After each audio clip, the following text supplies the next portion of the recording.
To bring up the next panel, I want us to go back to the point we made at the beginning, where we're here at this place where as white settlement began here, and as businesses began to grow, this very quickly, in a unity of land and water and climate, brought together this place right here, became the milling capital of the world. And what's important about that is we've talked a lot about the evolution of business. We're going to hear three really good stories about three of our great Minnesota businesses that are all working very hard on climate issues. So I want to bring up three people here first.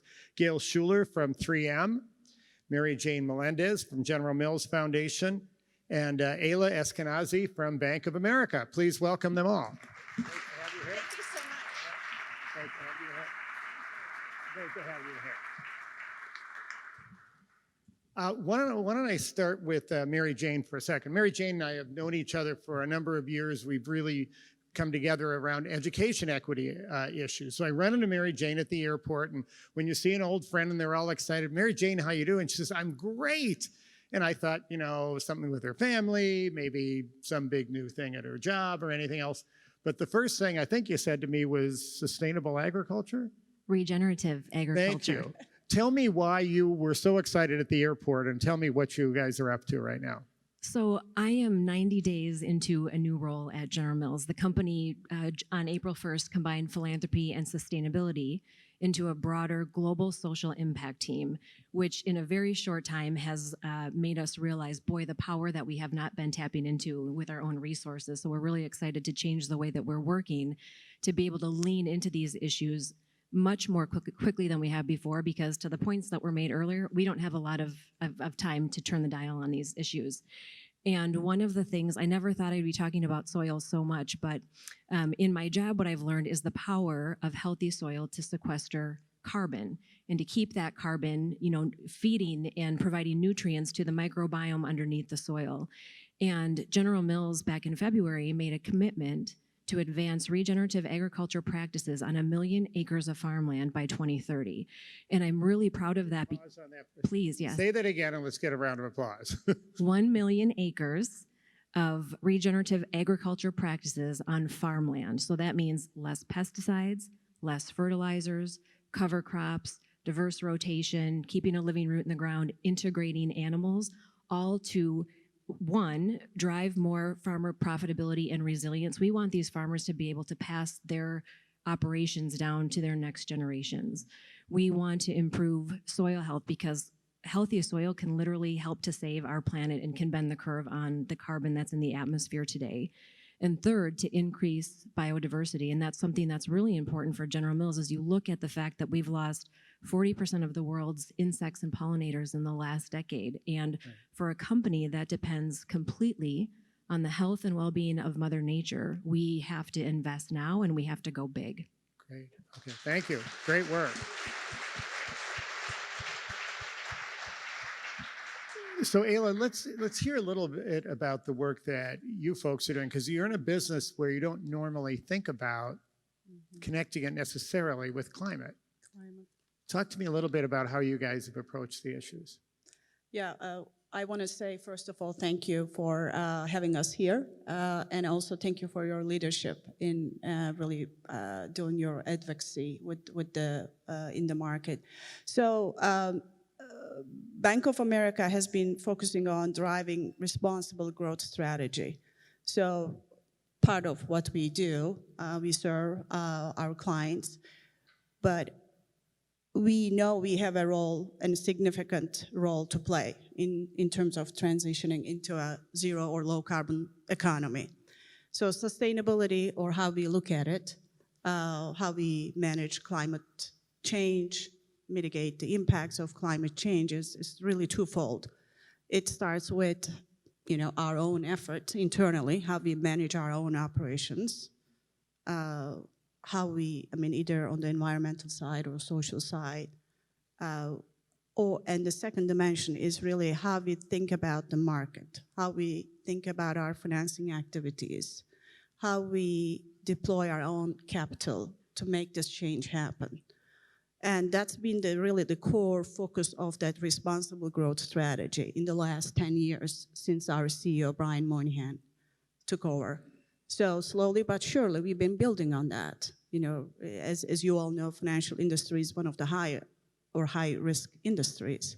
So it's important that internally and externally, and we operate in many different industries. We serve many different clients. Their risks are our risks.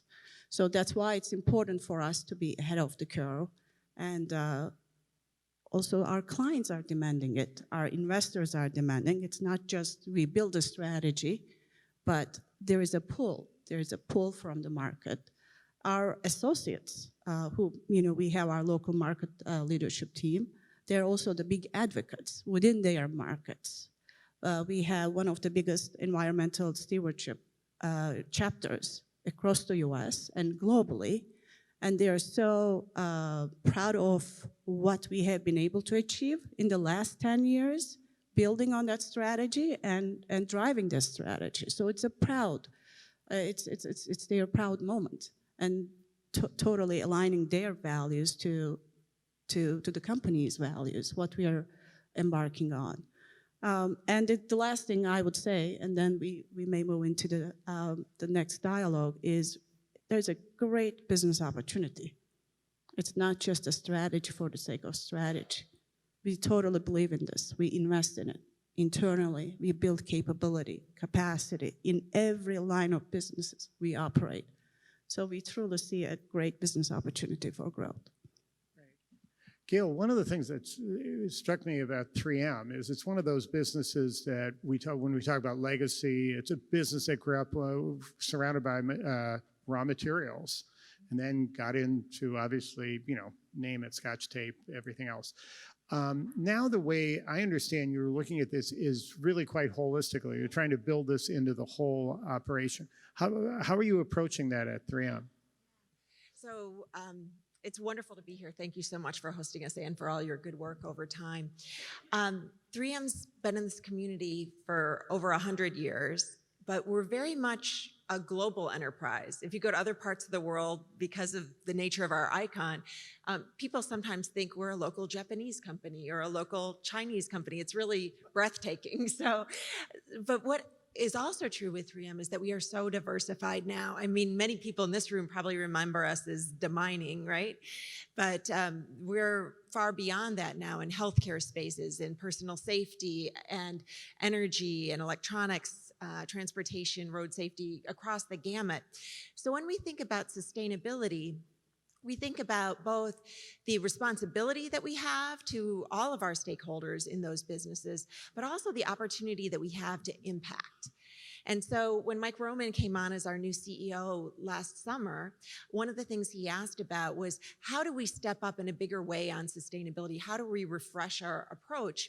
And we pulled together teams both internally, surveying 90,000 employees around the world, as well as key external stakeholders, thought leaders, customers, suppliers, and a number of our own people and NGOs and governments. And we set up a new framework based on all of that input. And it's really centered on how can we make the best impact in the world. And we recognize that we're a science-based company, and that's where we can make a difference. We believe that science is the key to solving the world's greatest challenges, and that's what we're talking about here. So we identified 3 pillars. It's all about applying science to help improve lives.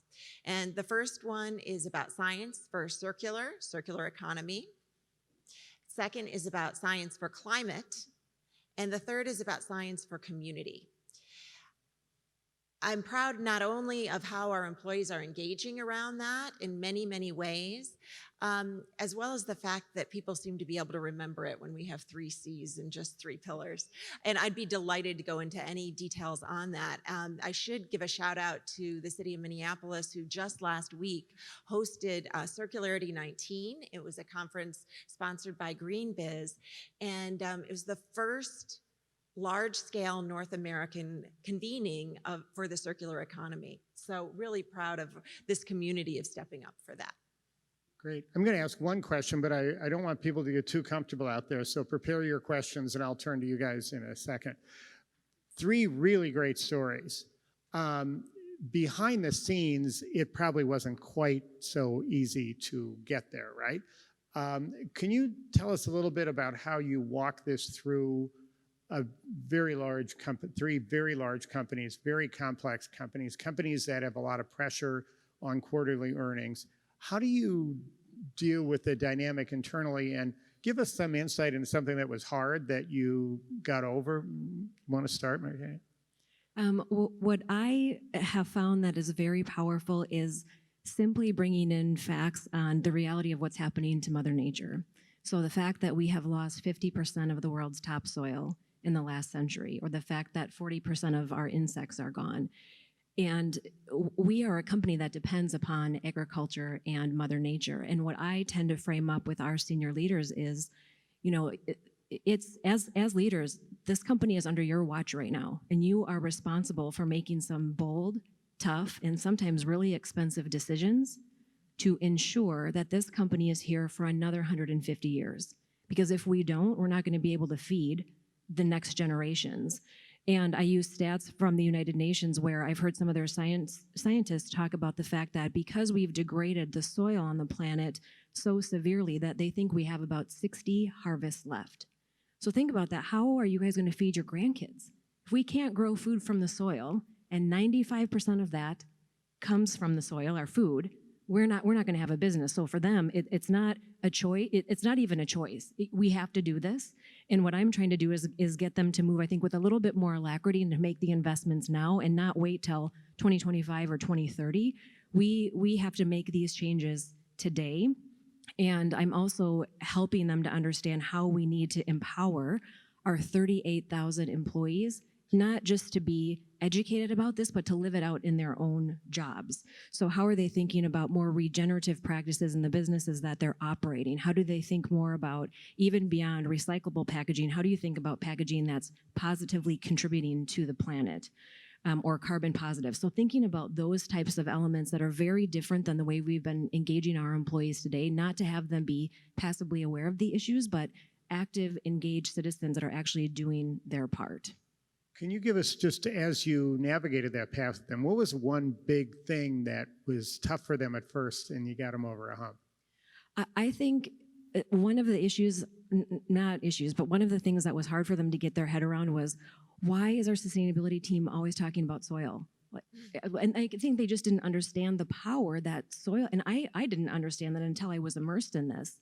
And what we did is we started bringing in what we called the Renaissance farmers, so farmers who are using practices that their great-grandfathers used pre-World War II, and to actually show them the difference in how the land is responding when you're not putting in so many inputs, and you're actually really getting out of the way of Mother Nature and letting that farm ecosystem work in harmony with itself, and to be able to talk about how their profits are increasing, how their yields have increased, how they're actually getting better quality ingredients from the land by doing things like, again, less pesticides, less fertilizers, and taking more care of the soil. So what really helped is, I think, having that farmer voice talk to our leaders to be able to tell the story and to be able to visually demonstrate the difference that they've seen in their land and in their yields since they've put these practices in play.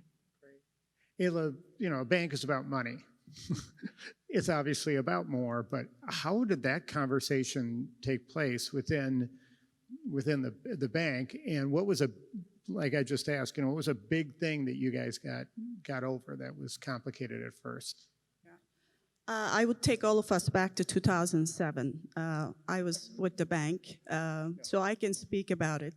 I wasn't in this role, but we went through a lot, financial industry through the crisis, and at the time we were trying to bring different businesses together. I think that it was our leadership team acknowledging, really, why do we exist? I think a lot of questions have been asked, and through that discovery, I think you definitely need a new strategy that's better connected. And I think we started really increasing our focus on sustainability. We didn't have this focus back 10 years ago. We built a team. Our executive leadership really paved the way in terms of also taking it further. So it's okay internally, yes, there are things we can do more.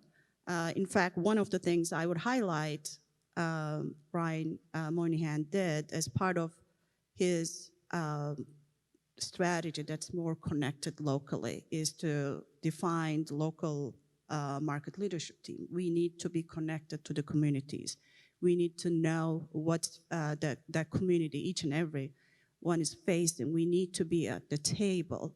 So he actually defined a new kind of organizational structure within the bank that will cross line of businesses, that will bring that voice and capability to the market, because it's a complex organization. And the more, again, I think we learn from the financial crisis, the things we should be really more accountable for. That's what I call responsible growth strategy. Then also had this pillar on focusing on, okay, how can we impact the world? How can we impact different industries in the way we think about our financings? 2007 is when we first made a commitment externally that saying we're going to be spending, or we're going to be deploying capital for sustainable activities. We fulfilled that. It was a 20 billion at that time, small number. 4 years later, we made another commitment, and by Paris Agreement, we had it upsized to 125 billion. And these are all 10-year commitments. So we built capabilities. We, in fact, mobilize a lot of these sustainable financing capabilities at the time in the market. We were part of the group that were releasing guidance on how the corporates should be thinking about green investments and green bonds principles.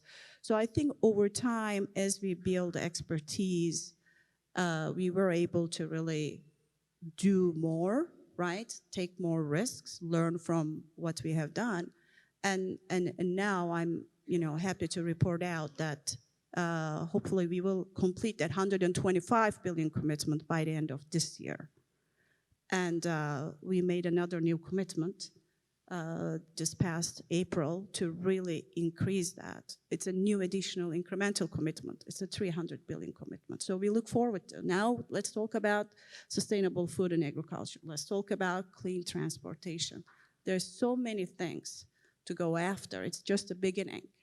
So we look forward to collaborating with clients, with our nonprofit partners, and to really get different solutions at a scale.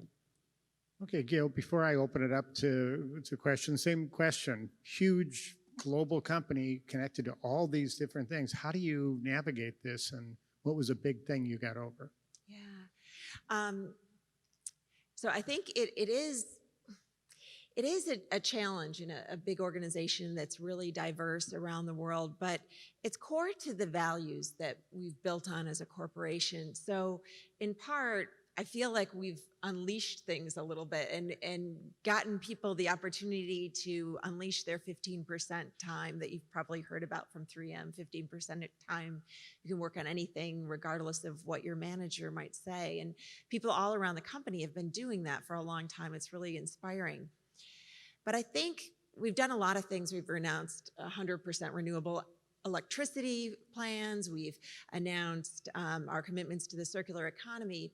But the core thing that I think we've done in the last 9 months that has really made a transforming difference in the company is our sustainability value commitment. And it gets to the core of who our company is. We're all about innovating. We launch about 1,000 new products a year. And we made the commitment that starting this year in 2019, every new product we launch must have a sustainability value commitment.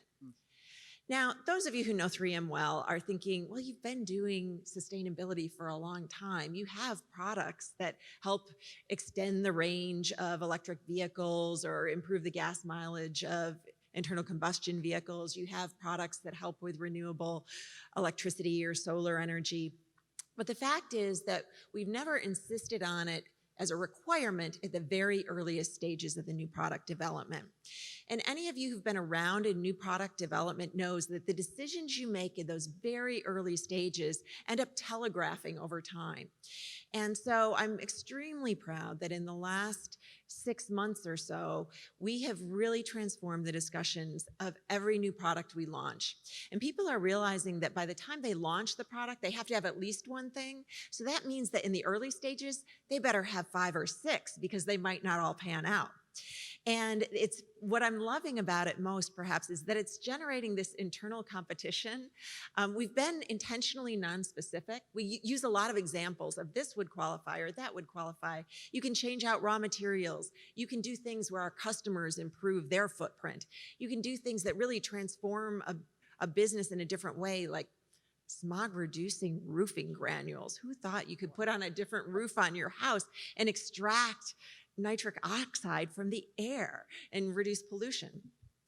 So we're really encouraging people to think creatively and go ahead and be competitive with each other about what creative ways you can put in place. And the more you start at the beginning, the better the outcomes are at the end. So it's pretty exciting to me to see the creative approaches that people are taking and letting there be a little bit of internal competition on it. Great. Dana, we have time for a couple questions? Great. By the way, Dana Nelson, who has just led us throughout this whole thing, give her a wave and a thank you. Such a great job. Okay, so audience, go where you want to go here. Please. Microphone, I'm coming. Yes. That's my main job. Again, Dana Nelson. Yeah.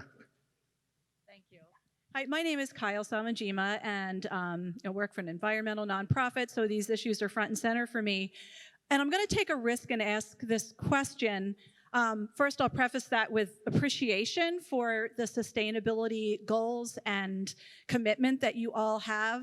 But I'll just take the issue with 3M and, knowing about water issues in Cottage Grove with the PFCs. How do you reconcile some of the past mistakes with the exciting propositions you have around sustainability in the future? Because I think it's an elephant in the room that we should talk about. Okay, so thanks for your commitment and the way that you value the environment every day. One of the things that being based on science that we need to recognize every day is that a huge piece of science is learning with available information that you have at any given time.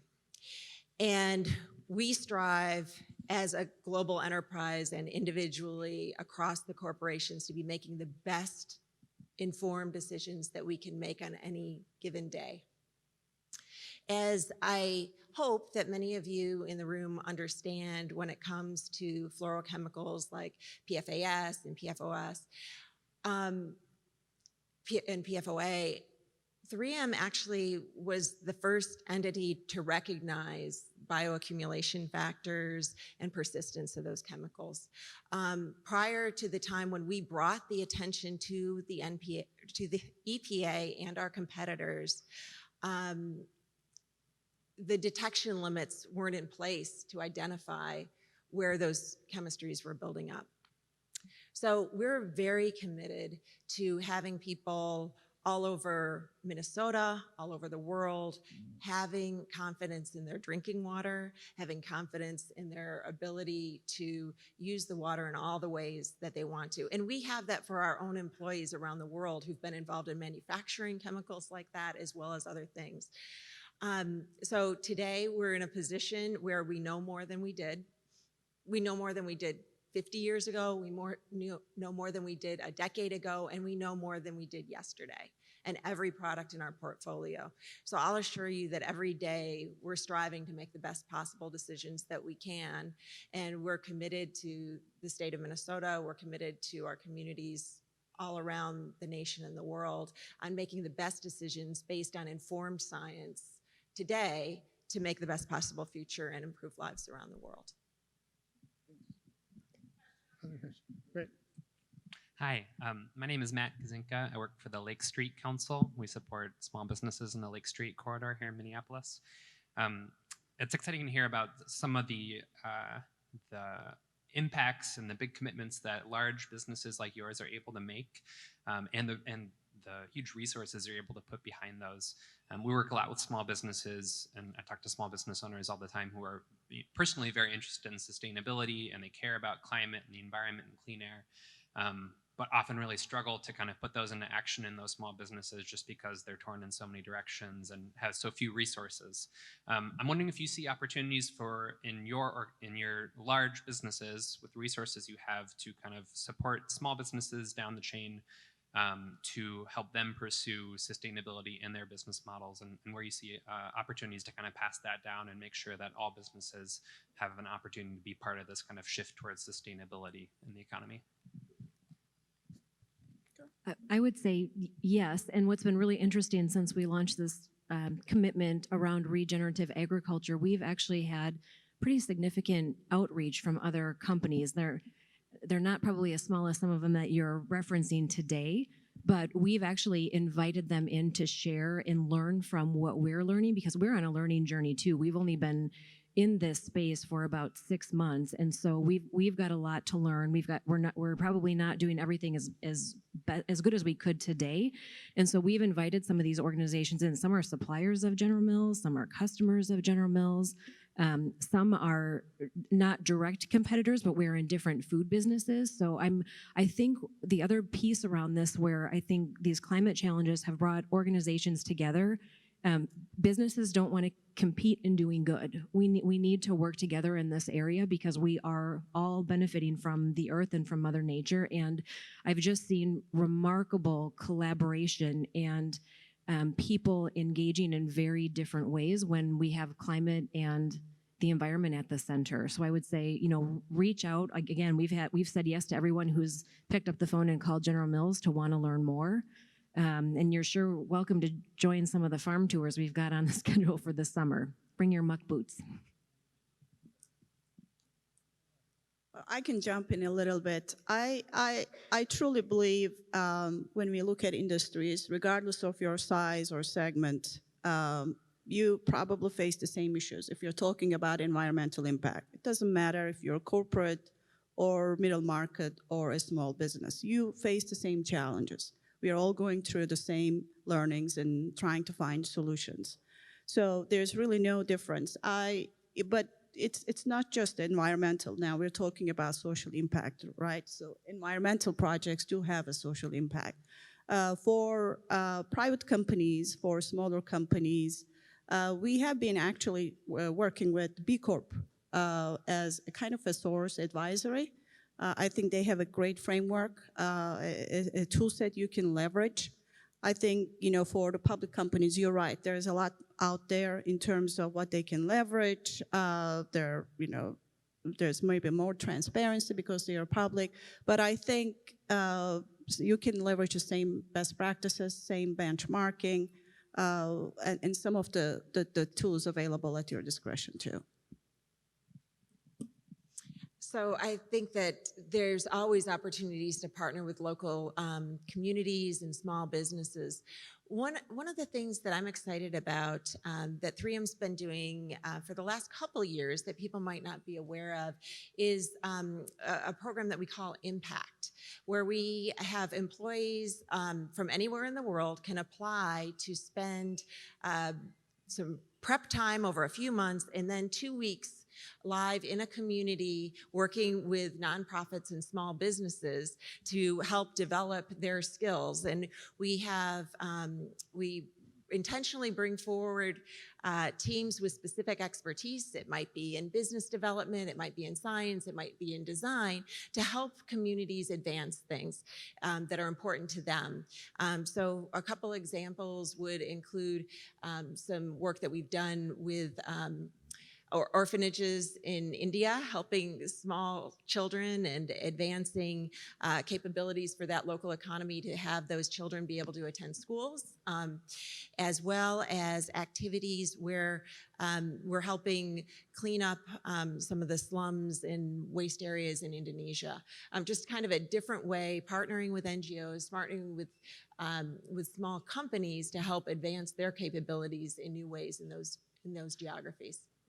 I really want to encourage anybody who has a green business, a green small business, they're trying to figure out how to access companies like this. If you have someone like that, just send me an email, rt@mplsfoundation.org, and I'll connect it up with the Itasca Group's Business Bridge. All three of these businesses are involved in it.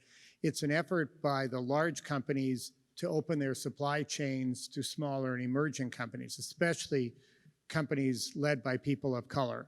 So if you have anything like that, just send it to me and we can connect up with all of that. But I wonder if I could also turn back to you for a second. Okay, so you're running an association of small businesses up and down Lake Street. That may or may not be something that fits this supply chain. But how do you see this issue? You hear all of this. Put it through the prism of you have. What do you need to help those businesses respond to this? It's obviously a very different scale and other issues. Do you mind putting you on the spot? Absolutely, yeah, no problem. Might want to stand up a little. Oh, yeah. Yeah, you know, I think one of the essential challenges is that in small businesses, so often the business owner or the family that owns it, they're doing everything, right? They set the direction for the company, they make the product, they manage the finances, they manage the building, they do kind of all of it together themselves. And so often they don't have the opportunity, their attention is pulled in so many directions, and they don't have the opportunity to kind of go deep and learn more about some of the resources that exist for them. So, for example, Excel and Centerpoint and the energy utilities have resources for small businesses to get an energy audit for free and to get rebates for energy efficient equipment. But so many businesses that I work with have no idea that those resources exist. And same with recycling and the county's resources and all these other sorts of opportunities that are out there. So I think one of the big things is just getting the word out to business owners about what exists to help them, but also I think especially for immigrant business owners who are people of color, people who maybe are less tapped into some of those systems, to make those systems more accessible to them and to do intentional outreach to those businesses. And then finally, I think kind of connecting them with mentors and resources and other businesses that are doing this work, that they can kind of feel like they're participating in it together. Those are some things that come to my mind when it comes to that. Thank you. Great. You know, the mayor is going to be here in a few minutes and is going to be talking about the Climate and Equity Fund, which is really very much about trying to help at that level. So you might want to touch base with him on that too. Other thoughts from folks in the audience? I just have a very quick question. You know, the work that you all are doing is so incredibly important, and I applaud the fact that you're both working within your organization and reaching out into the communities. But I'm wondering what you see the role of the federal government as being in supporting some of this, because when it comes to the farming sector, for instance, we know that there is more money spent lobbying for and to keep entitlements in place than there is from the Defense Department. And so, is there any work being done to try and sort of lobby for some shifts in policies that are really suppressing changes to better practices? Beth, I'm pleased you asked that question. It's fascinating because of our footprint and our global engagement. I've had the opportunity to participate in a broad range of global events, including the United Nations Environment Assembly in Nairobi, including the European Union Council on Sustainability. And that question comes up all the time. What is happening with your federal government and how you can get things on track? I think it's a tremendous challenge for us from a very broad perspective. For example, one of the biggest pieces of the climate is about transportation. And the idea of having federal laws to address the efficiency of vehicles from cars to planes and so on is tremendous, and that affects our climate. Whether it's about the safety and factors that we have for human safety and worker safety around the world, these things for us, for 3M, these are business opportunities for us as much as they are environmental challenges and social challenges. And we absolutely engage with the federal government on things. It's a great tailwind for us when the government is moving in that direction, but I have to say that it's a big world out there beyond the United States, and we do find that when there are other governments who are driving things and advancing things, then we align with those, and that tends to pull the global economy. And I personally like it when we have strong regulations, because I think that helps us advance and really do the right things and make the competition in many ways more fair. by having those advanced regulations. So we tend to be a fan. We are engaged at the policy level. We have organization that is really going after addressing some of the key needs and gaps. And also as a financial industry, we collaborate a lot behind the scenes in terms of creating new standards for green or social sustainability areas, new vehicles. There's a lot going on behind the scenes. One good example that federal government has implemented is for renewable energy tax credits, production tax credits. So we have seen a humongous growth in that area, as you all know, because that really brought predictability, that really brought the mechanism for us in terms of how we are financing those deals. So definitely we have seen the impact of such policies, but we are not acting, with the hope that it's going to be there or it is there. I think most of you all acknowledge by time private businesses have a stronger role to play. So we are acting with the premise that we all need to rise to the challenge.